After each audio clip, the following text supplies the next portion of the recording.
democracy in the world. We know that many hundreds of thousands of brave Americans over the years have fought and died to defend democracy.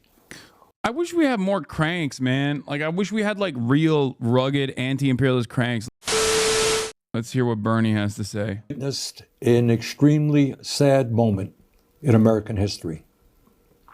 We saw the President of the United States aligning himself with the dictator of Russia, Vladimir Putin, to undermine the independence of Ukraine and its democracy.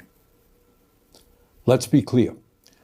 Trump is showing us that he sees one of the world's most brutal dictators as his friend. And it's not meant to be a gotcha. Can you explain why the U.S. did denazification if they were so anti-communism? Wait, what? Denazification was unsuccessful and didn't really happen in Germany. Now, but I don't want to get into that. Democratic allies in Europe as his enemies. He wants a world that is safe for authoritarians and oligarchs, but extremely dangerous for democracies.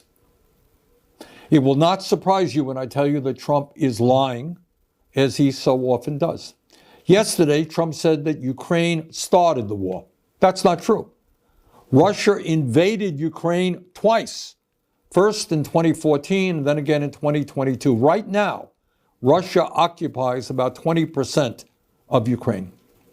Since Putin's horrific invasion, over 1 million people have been killed or injured. Every single day, Russia continues to rain down hundreds of missiles and drones on Ukrainian cities.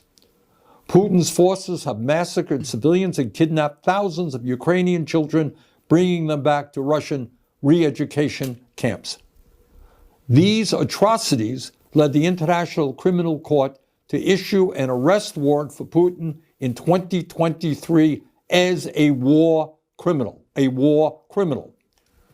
Further, Trump called Ukrainian President Zelensky a dictator. That's not true either. Zelensky won 75% of the vote in free elections. In fact, his approval rating is higher than Trump's.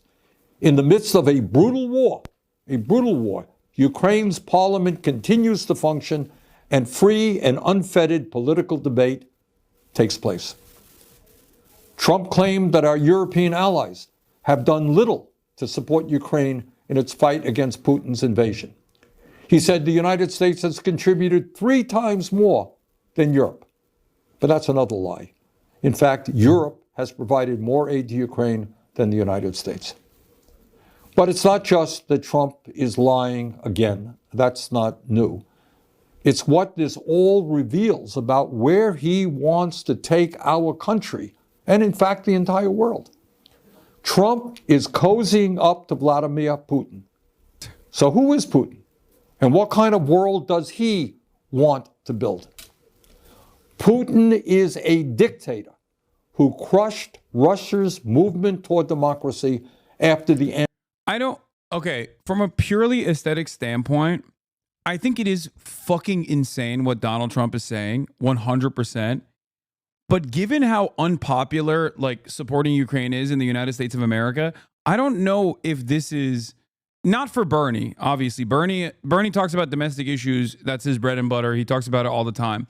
But if this is the point of contention that the Democrats want to raise, it is only going to further make the dummies in general in the American public think, oh, they just want more war. Like Donald Trump is ending the war and these guys just want more war.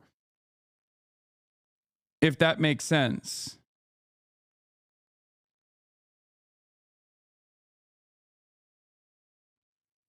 It's not, I wouldn't even say it's entirely correct. I'm just saying that that is the way it looks. And I feel like the Democrats have better issues to argue about right now. Would rather have the Dems die on that hill, to be honest. So we shouldn't talk about it? No. First of all, I've covered it extensively for the past 3 days to a degree where everyone is yelling at me and actively telling me to shut the fuck up about it and move on to other shit. I think I'm trying to figure out how this will be received by the broader public. Does that make sense? Like, I often talk about what issues you take on and how you take on those issues, and what the broader reception is for whatever issue that you're talking about. Okay? And I think in this circumstance, like if your goal is to undermine the Trump regime, okay, doing a multifaceted approach is good. And I think that's what Bernie is doing.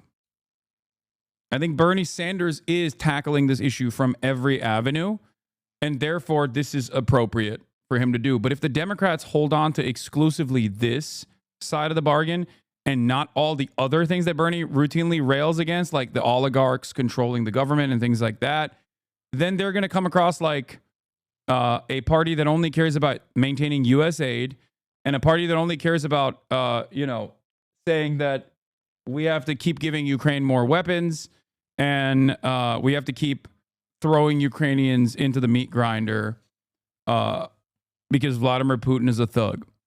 Now, it's true, Vladimir Putin is a thug. Okay? He is a gangster. But I don't think the American public broadly cares about that. Okay, but his intake is not exactly correct. Putin in the beginning did a lot of good because Russia was shit after the USSR fell. Literally mafia time without rules and laws. It became slowly normal, clean with social benefits. Yeah, does a terrible thing now, but he also contributed to making normal things in Russia back in the time. I mean, he was never a progressive, liberating socialist figure at all, though. It was more so that any leadership after the dissolution of the USSR was going to have to be tasked with maintaining some semblance of stability. It was complete collapse. Also, Vladimir Putin was our guy. That's the other side of the story that I think a lot of people forget. Who crushed Russia's movement toward democracy after the end of the Cold War. Russia holds sham elections every 6 years where Putin wins 90% of the vote, and authorities don't even try to hide their ballot stuffing.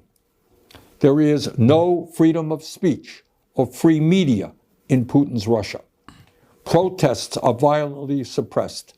Tens of thousands of people are imprisoned for protesting Russia's invasion of Ukraine. Political dissidents are harassed or thrown into jail. The bravest, people like Alexei Navalny, are killed outright. Hundreds of thousands of Russians have fled Putin's brutal regime since his invasion of Ukraine. But Putin has maintained control in his country by offering Russia's oligarchs a simple deal. If you give me absolute power, I'll let you steal as much as you want from the Russian people. And that's why in a country where many are struggling economically, Russian oligarchs have stashed trillions of dollars in offshore tax accounts. That is the Russian leader that Trump admires. That is the Russian oligarchy. The way I see Vladimir Putin is basically like if post dissolution of the USSR, a man who wanted to be the Israel of America and never got that opportunity, but he still did Israel shit. But given the historic alignments and also given Russia as a foreign regional superpower that wanted to rebuild some of its glory, they oftentimes were directly at odds with the United States of America, and therefore they were constantly treated like shit. Okay? But this does not mean that Vladimir Putin was ever a good person or ever a good leader in general, and that he was always a right-wing, pro-capitalist kleptocrat. I think that was the most revealing aspect of his interview with Tucker Carlson, where he was just like, why can't we be Israel? We want to be your Israel. We would love to be your Israel. Why did you never give us that opportunity to be your Israel, please?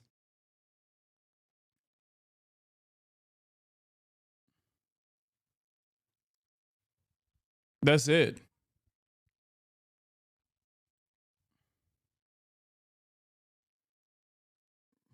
How do you think the relations between our allies will be if we keep aligning with Russia?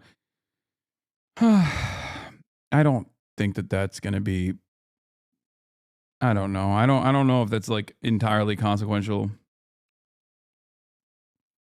I think tariffs are probably more damaging in terms of like America maintaining its allegiances and commitments than aligning with Vladimir Putin. Depending on how things turn out with this ceasefire, you could have a very different attitude, in a couple months. Europeans will dump the USA faster than they know it. We're spiteful creatures. I don't think they will. But I don't know. Things are definitely changing.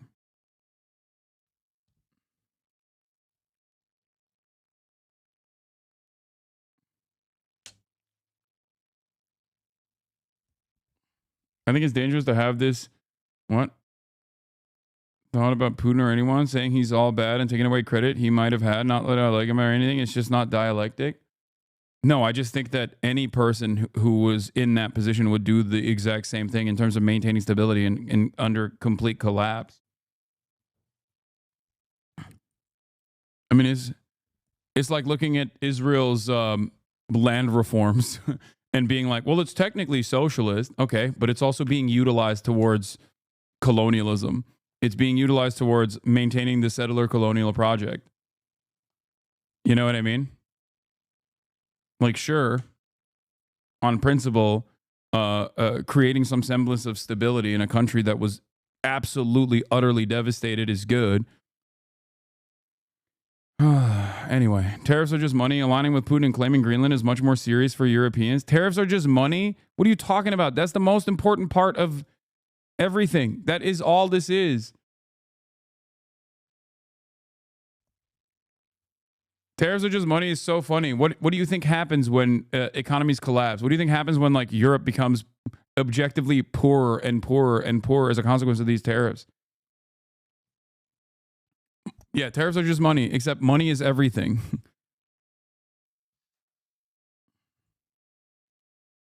That he supports. But that is not the perspective of the American people.